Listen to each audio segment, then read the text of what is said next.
So ito si Zoom Live Track L8. Yan. Quick demo. So ang pinaka-advantage nito is ano siya, talagang compact na digital mixer. Ayan. I would say semi-digital, ganun, semi-analog digital kasi hindi rin siya naka-motorized fader pa, and then wala siyang app. Pero for its price, napaka-compact niya kasi lalo na pag sa mga gigs or sa church. Ayan. Kasi ang pinaka-strength nito, dami niyang auxiliary out na mga pang monitor. So meron siyang mix for master. Ito si master, ito yung main left and right, and headphone output. Then meron siyang mix A, mix B, mix C. So ito siya, aux A, aux B, and then aux C. Ayan siya.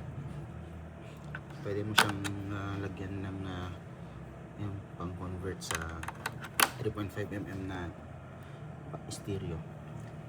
So ang point niyan, di ba, sa mga IEM, gusto mo iba-iba yung mix ninyo. So si drummer, iba yung mix niya. Kunyari sa mix A, punta tayo master ito, no? So sa mix A, ayan, si drummer gusto niya tanggalin na yung ibang instrument, si vocal lang marinig niya, keyboard ng konti, ayan, pwede niyang, tas yung drums niya medyo lalaksan niya. So ganon. Tas ayan yung mix niya na. And then pag kay mix B naman, sila mga instrumentalist na iba, ganyan, o kaya mga vocals, kama na lang vocals, ayan. So medyo konti lang, and then si drums bawasan lang ng konti, diba? So ayun, mix C. So iba na naman yan. So kung marami kang vocals, extend mo na lang to, pare-pares lang naman sila maririnig. So gawa ka lang ng extension ng parang splitter para pare-pares lang naman sila ng mix eh. So si drummer lang, and yung ibang instrumentalist ang mag-iiba. And then yung iba pwede naman ng main mix eh. Ito meron pang aux dito. So yun yung pinaka-advantage nito sa tingin ko sa compare sa ibang mixers. Tapos ayan yung mga effects niya. Punta ka sa effects eh, marami siya sa vocal and pati sa instrument pwede rin gamitin. And then may mga scene siya, sabihin ng mga presets mo. So may presets dyan, pwede mong i-save. So ayan, kunyari yung mix A, ganyan, ayun siya. And then mix B, makikita mo yung level niya kasi hindi nga siya motorized, hindi siya automatic. So pag ito, kunyari sa mix A, andyan siya, pero although dito yung level mo, pero totoo ang level niya nasa ilaw lang. So pag ganyan-ganyanin mo yan, hindi yan lilipat yung sound niya. Dapat medyo i-level mo siya hanggang mawala yung ilaw. Pag nawala yung ilaw, ibig sabihin active na yan. So lakas baba na, pwede na yun. Parang katulad nito, ayan, pwede nang i-adjust. So pag ililipat natin yan, mapapansin mo, kunyari, ayan, kunyari yan, sa mix A, ibalik ko sa mix B, babalik doon kung nasaan siya. Pag ginalaw ko yan, okay na ulit. Kasi ka-level niya yan eh. Parang gano'n. So yun lang naman yung yan, medyo tricky dyan. Pero sa totoo lang, di ka nagalaw ng galaw dyan pag pag na-iset nyo na lang may kayong sariling presets. Ayan. So plug and play na yan. Kahit kunyari nagulo-gulo ng kung sino mga bata na sa church o sa gig na ganon-ganon nila, okay lang yan kasi pwede mong i-save yan, pwede mong i-save sa scene yan. Pag final na, save mo lang na ganyan scene, tapos click mo lang yung save. Kunyari ito, yan, scene, ito yung mix A, gusto ko na siyang i-save permanently, yan, save mo lang siya, or recall. May nakasave kasi ako dyan eh.